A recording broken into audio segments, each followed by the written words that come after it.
Hi everyone. Rabbi Yosef Chaim Sonnenfeld, the Rav of Yerushalayim, was once walking on the streets of the old Yerushalayim. Out of nowhere came an Arab and threw at him orange peels. Rabbi Yosef Chaim looked at the Arab and said, "Thank you." And the Arab was completely surprised and he said, "What? What did you just say?" And Rabbi Yosef Chaim again said, "Thank you." And this time he explained himself. Look, if you would have had in your hands rocks, probably you would have thrown them at me, and that would have hurt, or maybe even worse. Thank God you only had orange peels, and the worst that it did, it stained my jacket. The first pasuk in this week's parsha is Re'ei onoichi noisen lifneichem hayoim bracha u'klalah. See, I'm giving you today a blessing and a curse. And the question is, why is the Torah using the word Re'ei? See. The Torah should have used the word Shema. We are not seeing anything here. We are listening as the Torah continued to describe that you're going to get the bracha if you listen to me. And chas v'sholem the Klalah if you don't listen. In Chumash Dvarim itself, the Torah is using the word Shema over 90 times. So why over here specifically, when it comes to bracha and Klalah, Torah is using a different word, Re'ei. See, everything in Torah is precise. To understand this, we'll bring another question, which the Lubavitcher Rebbe is asking over here. Targum Onkelos translate the word Klalah, loitin, which that is what it means in Aramaic, klolis. Targum Yonason ben Uziel translate the word Klalah, vechilufo, an exchange to the bracha. And that makes no sense. Klalah is an exchange. Klalah is exactly the opposite. When you take something which is an exchange, it means that it's similar, but not exactly the same. Klalah is completely the opposite.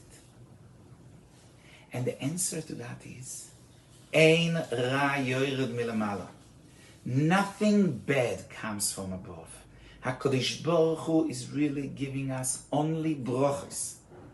And the reason that sometimes things look to us like Klalah is or because we look at it in a negative eyes, that happen, negative eyes, that happens many times. Or, chas v'sholem, sometimes we are not kelim, and something terrible happens, and that's the process of cleansing. HaKadosh Baruch Hu is actually cleaning us, that Mirz Hashem later will be kelim for brachas and much bigger brachas.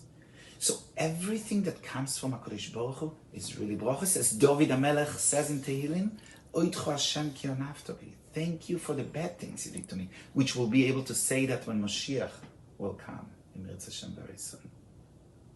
So that's why Targum Yonason ben Uziel, when he translates the word Klalah, says v'chilufo, because really from Hashem coming only brachos, and even when things are not, it's only an exchange because it's for the brachos. And it's hinted in the psukim later, because the Torah says later that when we enter Eretz Yisrael, the bracha should be given on Har Gerizim and the Klalah on Har Eivor. If the Klalah is a real Klalah, then bracha is on a mountain, which represents shefa, abundance of good. The Klalah should be on a hill, on a valley. Why? It's the same thing. Two mountains. Torah is hinting to us here that everything is about the way we receive, because these mountains are very similar. They go through the same weather, cold and heat, rain and no rain. One mountain is blessed, is beautiful, the other mountain is not.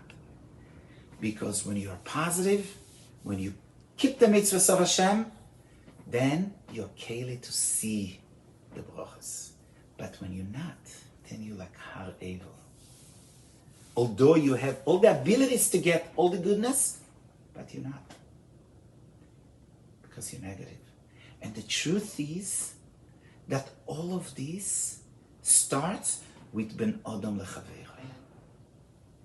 Look at the difference, for example, between when someone is not nice to me, I'm very quick to be critical. And right away, I assume, I give him a stigma that he's not a nice guy. Sometimes it goes even worse. I won't talk to him anymore. But when it comes to myself, if I'm not nice to someone else, then I'm very forgiving. First, until I realize that I'm not nice, someone has to tell me that. And even when I do realize that, I have excuses for everything.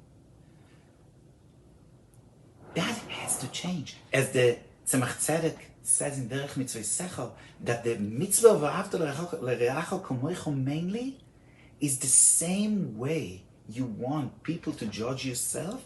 This is how you should judge others. Because that's the hardest part.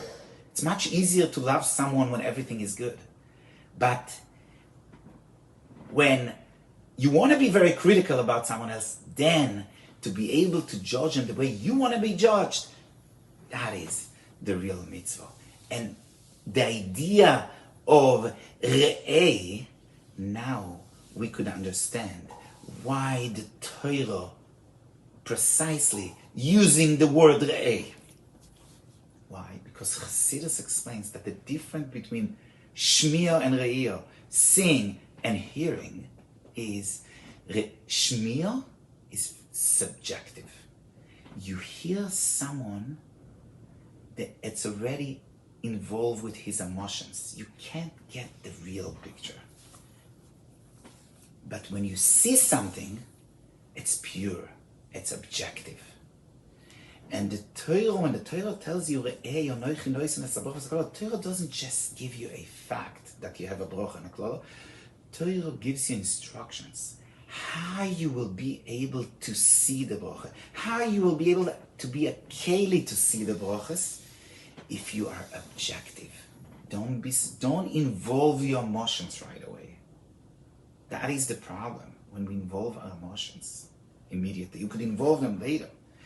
But immediately you should act in a way of re'iyah, objective, and then you'll be able to see many things that you thought are klolos are really a bracha.